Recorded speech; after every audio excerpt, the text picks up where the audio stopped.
Përmbledhja e ngjarjeve kryesore të ditës në Radio 7. Qeveria e Maqedonisë së Veriut miratoi strategjinë për forcimin e kapaciteteve për hetimet financiare dhe konfiskimin e pasurisë për periudhën 2025-2028 së bashku me planin e saj të veprimit. Vendimi u publikua nga zëvendës kryeministri përgjegjës për politikat e qeverisë së mirë, Arben Fetaj. Pas këtij dokumenti pasqyrohet angazhimi i palëkundër i qeverisë për të luftuar krimin organizuar dhe korrupsionin duke fuqizuar institucionet përgjegjëse përmes një qasje të strukturuar dhe sistematike që synon rritjen e efikasitetit në konfiskimin e pasurisë së paligjshme. Fetaj njoftoi se kabineti i tij do të luajë një rol qendror në koordinimin dhe mbështetjen e këtyre përpjekjeve duke garantuar angazhim të vazhdueshëm për realizimin e kësaj strategjie. Ministri i Shëndetësisë i Maqedonisë së Veriut premton zgjidhjen e problemit me vendet e punës së infermierëve. Nga Tetova, Azir Aliu takoi infermierët e Spitalit Klinik. Ato janë pjesë vitale e sistemit, kështu që neve dëshirojmë apo s'dëshirojmë dhe duhet sa më shpejt të bëjmë zgjidhjen e këtij problemi.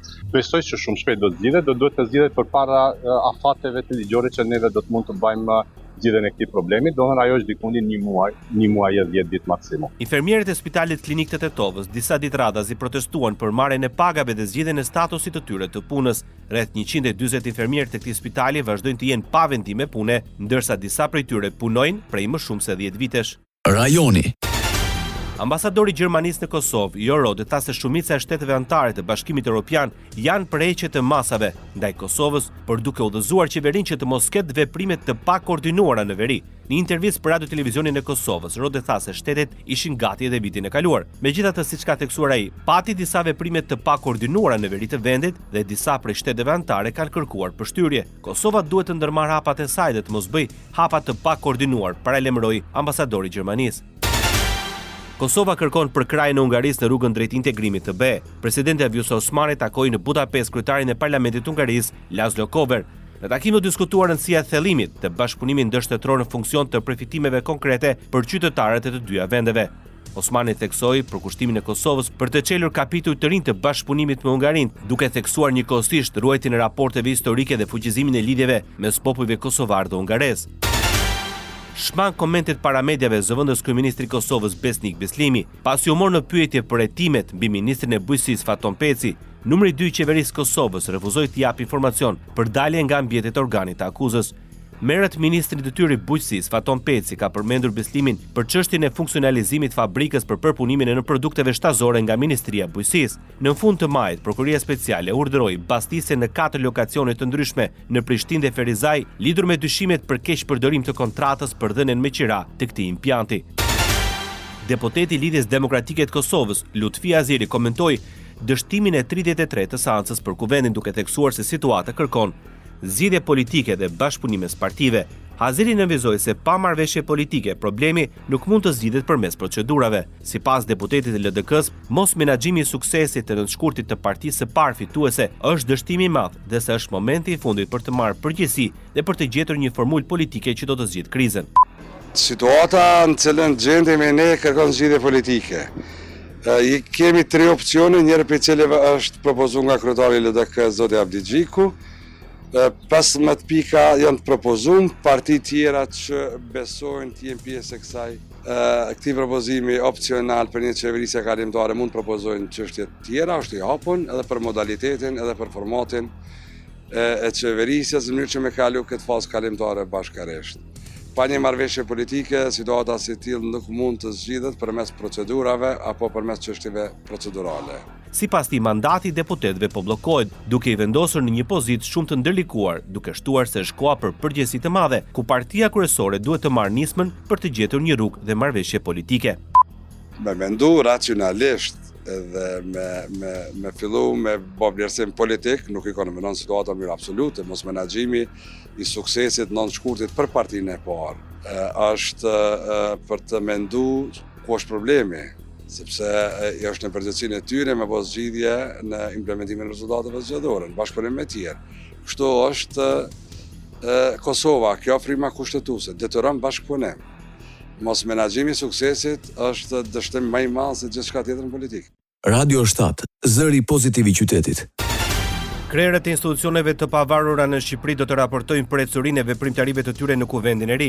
Sipas kalendarit të punimeve në komisionet të Kuvendit, SPAK nuk do të raportojnë në Komisionin e Ligjeve më 24 qershor, sikurse ishte parashikuar në kalendar. Në punimet e Kuvendit parashikohen dhe 2 seanca të tjera, një nga 26 qershori dhe një të fundit më 3 korik, dhe në asnjërin prej tyre nuk është parashikuar raportimi krerëve të institucioneve apo miratimi rezolutave për ta. Pas zgjedhjeve, komisionet parlamentare dhe seanca plenare kanë pasur vështirësi për të zhvilluar mbledhje për shkak të mungesës së deputetëve, sidomos të atyre që pas 11 majit kuptuan se nuk do të jenë më deputet në 4 vjeçarin e ardhshëm. Bashkimi Evropian kërkon bashkëpunim nga Shqipëria në luftën kundër emigrimit palishëm. Teksa paraqiti projektin EU for Migration, ambasadori i BE-s në Tiranë, Silvio Gozato, deklaroi se në fokus është forcimi i qeverisjes së migracionit dhe azilit në Shqipëri. Mbështetja ofruar përmes këtij projekti është pjesë e angazhimit më të gjerë të BE-s ndaj Shqipërisë. Rikonfirmon përkushtjemin tonë ndaj stabilitetit dhe sigurisë në Ballkanin Perëndimor. Është një dëshmi e prekshme e partneritetit që ekziston midis Shqipërisë dhe Bashkimit Evropian. Sipas tij, ky projekt do të ndihmojë në mbështetjen e përpjekjeve të Shqipërisë për të shënuar përparim në rrugën drejt integrimit në BE. Po ashtu ambasadori u shpreh se projekti është dëshmi e partneritetit që ekziston mes Shqipërisë dhe BE-s, do të ndihmojë në forcimin e kapaciteteve institucionale, do të përmirësojë mekanizmat operativ, do të rrisë bashkëpunimin mes aktorëve të përfshirë në menaxhimin e migracionit. Bota. Përfshirja e Shteteve të Bashkuara të Amerikës në sulmet mes Izraelit dhe Iranit do ta çonte lindjen e mesme në një konflikt më të gjerë. Paralajmërimi vjen nga përfaqësuesi i Bashkimit Evropian për politikën e jashtme Kaja Kallas. Kur bëhet fjalë për përfshirjen e Shteteve të Bashkuara, atëherë kjo patjetër do ta përfshirë rajonin në një konflikt kufitar, dhe kjo nuk është në interesin e askujt. Dhe nga telefonata ime me sekretarin amerikan të shtetit Marco Rubio, ai theksoi gjithashtu se nuk është në interesin e tyre të përfshihen në këtë konflikt, ta Kallas. Shefja e diplomacisë europiane theksoi se tani që bisedimet mes Shteteve të Bashkuara të Amerikës dhe Iranit kanë mbetur pezull, Europa ka rolin e saj për të luajtur në mënyrë që të mos e lejojë Teheranit të zotrojë armë bërthamore. Ajo shtoi se diplomacia është zgjidhja e vetme në këtë konflikt. Mbreti Abdullah II i Jordanisë i tha Parlamentit Evropian se zgjerimi i operacioneve ushtarake të Izraelit kundër Iranit është një kërcënim për njerëzit kudo. Në fjalën e tij përpara ligjvënësve të Bashkimit Evropian, Abdullah tha gjithashtu se vazhdimi i ofensivës së Izraelit në rripin e Gazës nuk do të shkatërrojë vetëm infrastrukturën, por dhe barierat të mbrojtëse që përcaktojnë sjelljen morale. Abdullah tha gjithashtu se zgjidhja e vetme e qëndrueshme për konfliktin e Gaza është një marrëveshje drejt paqeje dhe i bëritje e Bashkimit Evropian për mbështetje. Presidenti i Shteteve të Bashkuara të Amerikës Donald Trump ende nuk ka vendosur nëse ushtria amerikane do të ndërhyjë për kraj Izraelit në konfliktin me Iranin. Mesazhi vjen nga kancelari gjerman Friedrich Merz, duke folur përpara ditës së dytë të takimeve në samitin e grupit të G7 në vendpushimin malor kanadez. Merz tha se padyshim nuk kanë marrë ende një vendim nëse do të marrin pjesë apo jo në sulmin ndaj Iranit. Një vendim ka të ngjarë të merret në të ardhmen e afërt, shtoi kancelari. Merz pati një bisedë 20 minutëshe me Trump, takimi i tij dytë ballë për ballë me presidentin që nga marrë detyrës muajin e kaluar. Kryeministri kanadez Mark Carney ka njoftuar sankcione të reja kundër Rusisë për të shtruar presion maksimal ndaj Moskës. Njoftimi u bë në takimin dypalësh me Volodymyr Zelenskin në takimin e G7-s. Sankcionet e reja janë kundër individëve të ndryshëm dhe mbi 40 subjekteve nga Rusia dhe vendet të tjera që i shmangen sankcioneve përfshirë flotën në hije për transportimin e naftës, shpjegoi Carney. Kryeministri kanadez njoftoi gjithashtu $2 miliardë mbështetje ushtarake nga Ottawa për Kievin, dhe kjo në takimin dypalësh me Volodymyr Zelenskin në G7. Na duhet mbështetja e aleatëve tanë dhe faleminderit për paketën e ndihmës ushtarake, sepse ajo është e rëndësishme që ushtarët tanë të qëndrojnë të fortë në fushën e betejës, ndërsa Rusia të jetë gati për negociata paqe, deklaroi presidenti i Ukrainës Volodymyr Zelensky në fillim të takimit të G7-s. Kryeministri kanadez njoftoi sanksionet e reja kundër Rusisë për të shtruar presion maksimal ndaj Moskës. Njoftimi u bë në takimin dypalësh me Volodymyr Zelenskin në samitin e G7-s.